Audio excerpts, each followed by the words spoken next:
Let's get back to the Connor Happer Show on 1620 The Zone. I just watched the Dan Lanning video full all the way through. I didn't get to the end the first time I watched it, which is him smoking a cigar. It really changes in the last 5 or 6 seconds of the video. Yeah, it's like, if you're scared your coach is leaving, come play for us. The grass isn't greener. And then he's smoking a cigar like he just won a national championship. They should give him a trophy or some sort of banner in Eugene that says, Dan Lanning once considered a candidate for the Alabama job. That would be good. Dan Lanning didn't leave. And then you put every year that he didn't leave. That's Oregon joining the Big Ten. That's Big Ten power right there. All right, let's go down to Tuscaloosa. It was a busy day yesterday and many busy days to come for Kennington Smith, who joins us via The Athletic, via the 42 Degrees Source hotline now.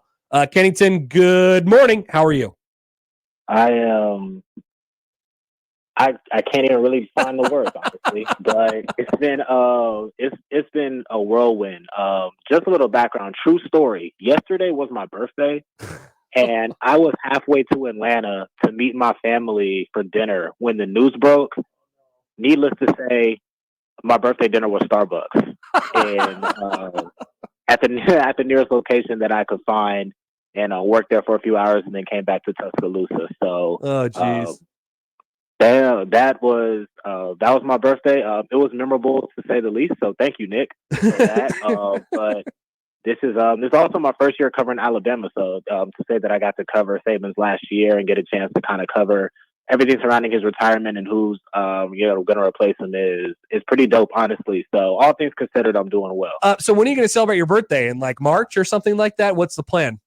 Well, spring practice is in March, so maybe time during the recruiting dead period. What's that? Late July? Yeah, seems like a good time. Sounds good. All right.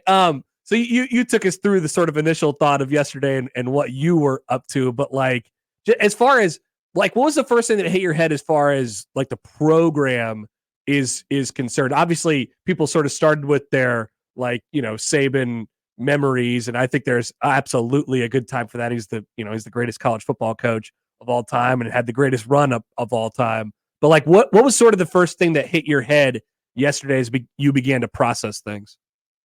Yeah, I think when you think about who Saban is and why he's been so successful, it's always about looking ahead at what's next and kind of what's the most important thing looking forward. And I think when you're looking at it from a program perspective, obviously finding a coach is at the top of everyone's mind of who is going to replace Nick Saban. But to me, the next thing I think about is the roster itself. When you think about the portal window just closed for Alabama after the playoff, and then Saban retires, and now the window has reopened for 30 days, you think to yourself, what potential programs or sharks are circling the waters in Tuscaloosa trying to poach talent off of a roster that on paper is the most talented in the country. And I think from an Alabama perspective, the two things kind of work hand in hand because you have to move quickly on a hire because you need somebody in place to re-recruit, your roster and make sure that you're in a position going into spring practice where you feel like you still have, a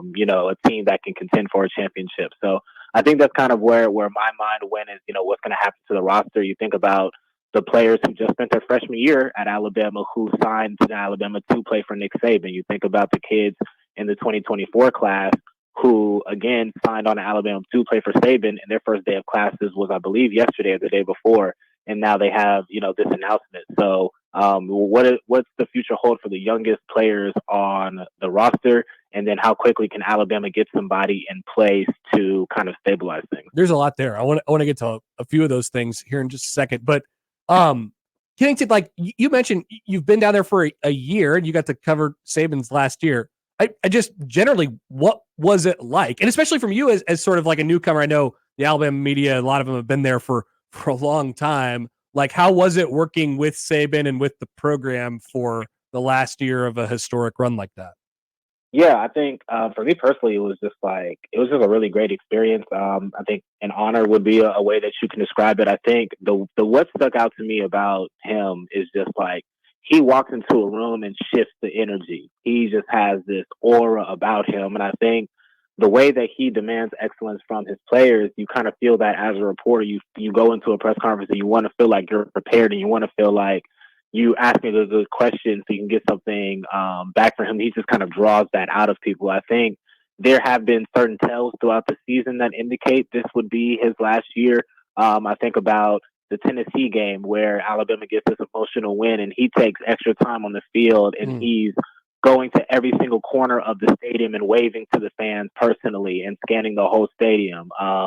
You know, at that moment, it kind of looked like a thank you. Maybe looking back on it in hindsight, maybe it felt like the beginning of a farewell tour. You think about the conversation that he had with Kirby Smart at the center of the field at the SEC championship game, and kind of the interactions that they had leading up to that game. And on the surface, it looks like admiration, but now you kind of look at it from a different lens. So there have just kind of been those moments like that all year. I think on the other end, you look at the success that he had this year, taking Alabama to the playoffs again, and how well he's been recruiting. You could easily tell yourself he has a few more years left in the tank. Maybe he wants to try to win one more. So it was just really interesting and really fascinating to kind of watch it from both perspectives. And I think the announcement itself and the retirement itself isn't that surprising, but just the suddenness of how it happened is kind of what's catching people off guard. Where does the coaching search start in your mind for Alabama? Like what's the next step? We're going to have a long string of people who are, you know, giving their intentions. Dan Lanning, I think the first this morning, or not. I guess, where does it sort of start for Alabama's search? Yeah, I think you obviously have to look at those with the ties and the familiarity to Saban and to Alabama. So that list would start, Dan Lanning, candidate, obviously young up-and-coming coach. Steve Sarkisian, one of Saban's best assistants, and now he's built his own thing at Texas. Look at Mark Norvell at Florida State. He's never coached in the SEC, but he knows the transfer portal very well. He knows how to build a program in this new era. Dabo Swinney, obviously, from Alabama, played at Alabama. Him and Nick Saban are close, and they had their battles as well. So those would be the top names. That's kind of where the search started. I would say Kalen DeBoer from Washington as well was somebody that is a name of interest. So those are kind of where it begins, and then you start to kind of narrow it down from there. Who's interested? Who wants to be the one that follows Saban? Obviously, Lanning decided to stay at Oregon, so it feels wide open at this point. I think there was a lot of speculation and smoke last night about Dan Lanning, and there were reports that he was in Tuscaloosa when in actuality he was with his family in Eugene. So it's kind of a bit of a crapshoot right now, and I think the words from athletic director Greg Byrne last night ring true, especially in light of this Lanning news, where he said, if you don't hear it from me, don't believe it, in terms of who's being the head coach. And I think what happened last night with the Lanning smoke and then his subsequent announcement that he's returning, there's no better illustration of it than that. Yeah, that was right off the bat there in the initial statement from Greg Byrne. I thought that was really good.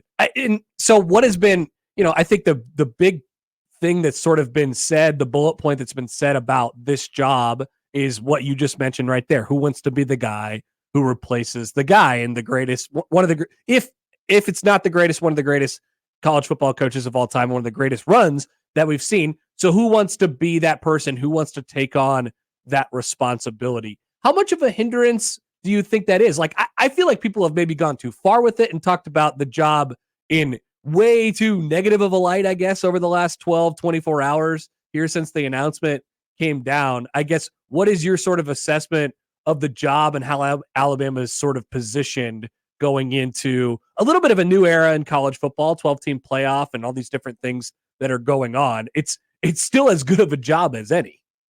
Yeah, 100%.